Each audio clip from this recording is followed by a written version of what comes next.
Bonjour à tous, vous êtes sur Radio Poitou et c'est 4e de couverture.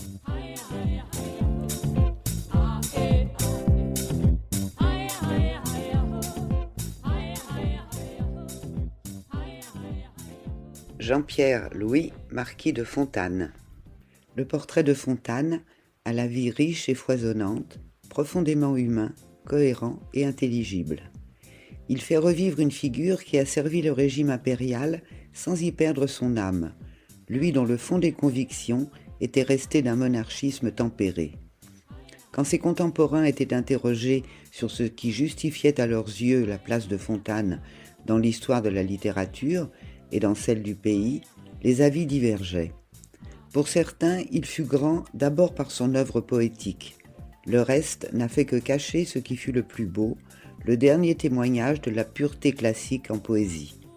Pour d'autres, ce fut évidemment sa présence aux côtés de l'empereur, au cœur du système impérial, avec sa grande œuvre à la tête de l'université et ce titre qui claque, de grand maître de l'université impériale. Pour les derniers, ce qui fut la grandeur de Fontanes, ce fut d'avoir découvert, fabriqué et promu Chateaubriand.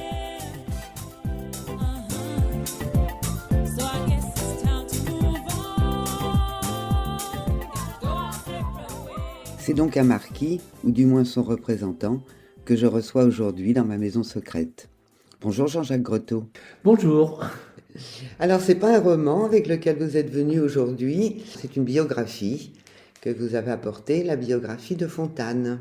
Certains qui vivent à Niort ou dans la région connaissent le nom de Fontanes parce que c'est un collège, mais pourquoi avoir choisi de parler justement de Fontanes ?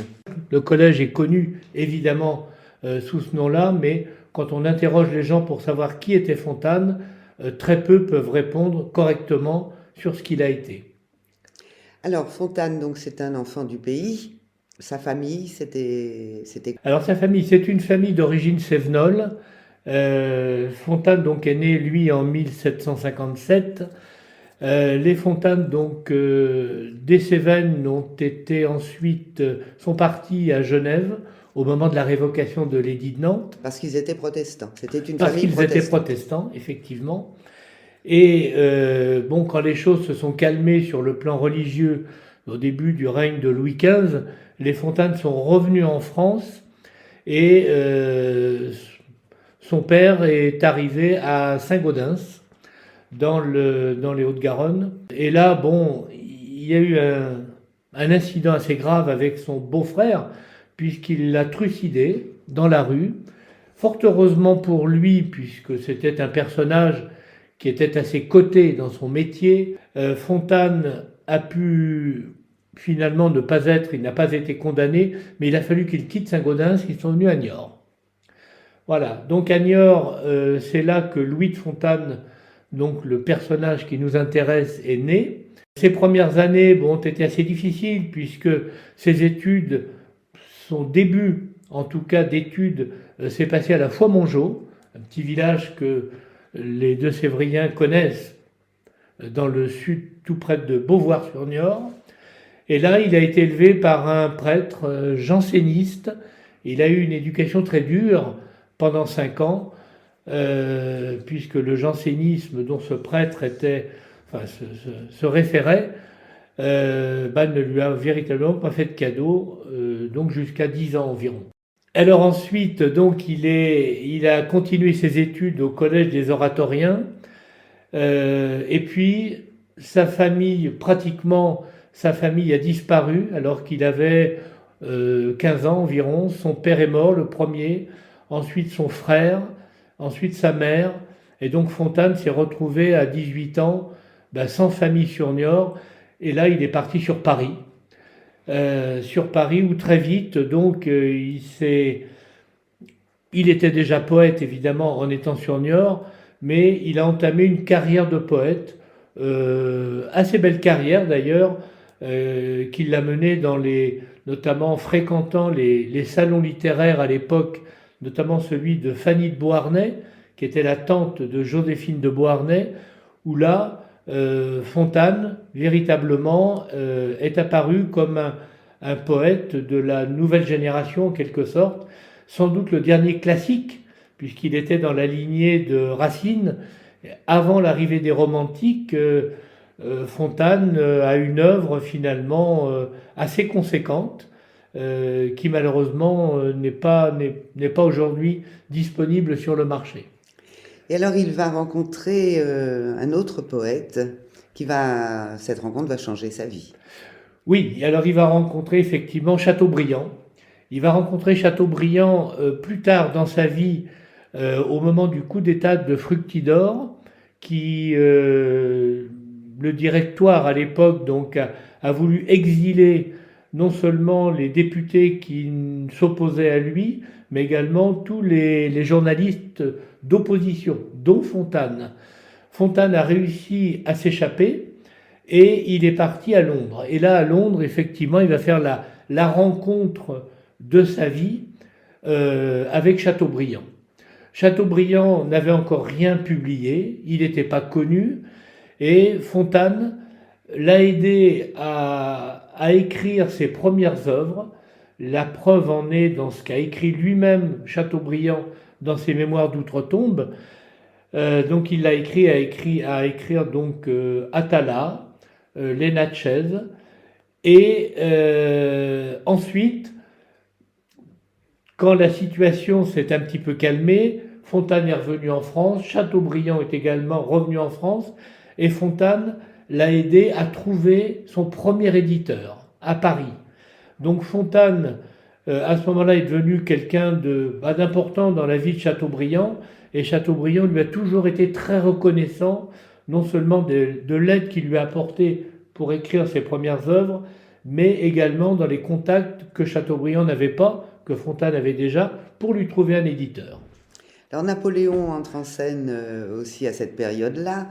Fontane va s'approcher de Napoléon. Oui, parce que Fontane se rend bien compte quand même qu'à partir de Brumaire, l'homme fort, sans doute pour un grand nombre d'années, en France, était Napoléon, et qu'il avait tout intérêt, quelque part, à se rapprocher de Napoléon. Donc, pour se rapprocher de Napoléon, il s'est rapproché du cercle proche, en quelque sorte, du premier consul à l'époque. Cercle proche, c'est-à-dire son frère, Lucien, qui avait réussi le coup d'État de Brumaire avec son frère, Napoléon, et sa sœur, Élisa. Et donc il va être l'ami de Lucien, très proche ami, et, dit-on, l'amant d'Élisa Bonaparte. Donc là, le voilà entré dans la galaxie Bonaparte, et très vite, il va prononcer un premier grand discours, l'éloge funèbre de Washington, que Napoléon va beaucoup apprécier. Il va le recevoir ensuite aux Tuileries, et voilà Fontane entrant dans ce que j'appelle la galaxie Bonaparte, puisque très vite, il va devenir député des Deux-Sèvres en 1802, puis en 1804 président de l'Assemblée nationale, et il va garder ce poste de président jusqu'en 1810. En 1806, donc la grande loi sur l'université impériale, créée et voulue par Napoléon pour faire en sorte que ce système éducatif français, qui était pratiquement une page blanche à l'époque, prenne de la consistance, et il va nommer Fontane, donc grand maître de l'université impériale, qui fait que Fontane, pendant un grand nombre d'années, pratiquement jusqu'à Waterloo, pour faire simple, il va cumuler la présidence de l'Assemblée nationale, qu'on appelait corps législatif à l'époque, et la grande maîtrise de l'université impériale, où là, son œuvre va être importante, critiquée évidemment par certains, mais également très appréciée par d'autres, parce que c'était en fait le démarrage de l'éducation nationale en France. L'histoire débouche à ce moment-là sur la fin de Napoléon Bonaparte, avec cette campagne de France qui est une belle campagne sur le plan militaire. Malheureusement pour la France de l'époque, les Alliés donc rentrent à Paris, et il faut se poser la question du rôle de Bonaparte. Le Sénat, très vite, va donc, sous l'influence de Talleyrand, le Sénat va voter la déchéance de Bonaparte. Et donc Fontane va voter la déchéance de Napoléon Bonaparte. Donc Fontane, au début de sa vie, il était monarchiste. Oui. Ensuite, il est passé, il a soutenu Napoléon. Donc il a soutenu et Napoléon. Il a finalement voté la déchéance de Napoléon. Et il a voté la déchéance de Napoléon. Donc ce qui a fait dire que c'était le roi des girouettes. Oui, alors, donc effectivement, il y a un catalogue qui a été créé, qui s'appelait le palmarès des girouettes, en quelque sorte, avec un nombre maximum de girouettes qui étaient de 12, et ils ont été 3 à décrocher le palmarès, en quelque sorte, Talleyrand, Fouché et Fontane. Alors, je trouve ça, alors, tout en gardant l'objectivité du biographe, je trouve que c'est injuste. Je pense que c'est injuste pour Fontane que de les mettre au même niveau que les deux autres. Parce que je pense que Fontane a quand même eu toute sa vie une ligne directrice en politique. C'est la ligne d'un monarchisme tempéré, disons, qui a été le sien en gros jusqu'à la Révolution. Pendant la Révolution, il n'a pas caché ses opinions, il a été un journaliste d'opposition au pouvoir notamment conventionnel.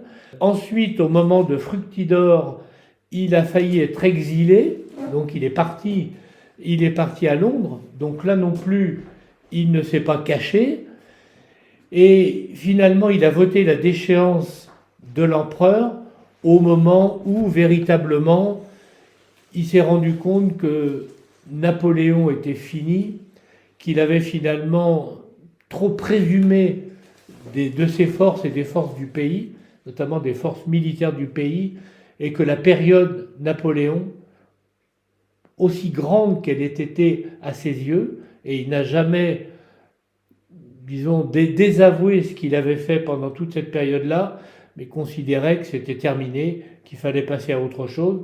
Et d'ailleurs, la Restauration, le roi, quand il est revenu, certes, il a été déchu de sa grande maîtrise de l'université, pouvait difficilement en être autrement, qui est devenue la grande maîtrise de l'université royale, mais disons qu'il n'a pas été inquiété du tout par le nouveau pouvoir. Pour se faire une opinion, le mieux c'est de lire votre livre, Jean-Pierre Louis Marquis de Fontane, qui est sorti aux éditions La Geste. Merci Jean-Jacques Greteau. Je vous en prie.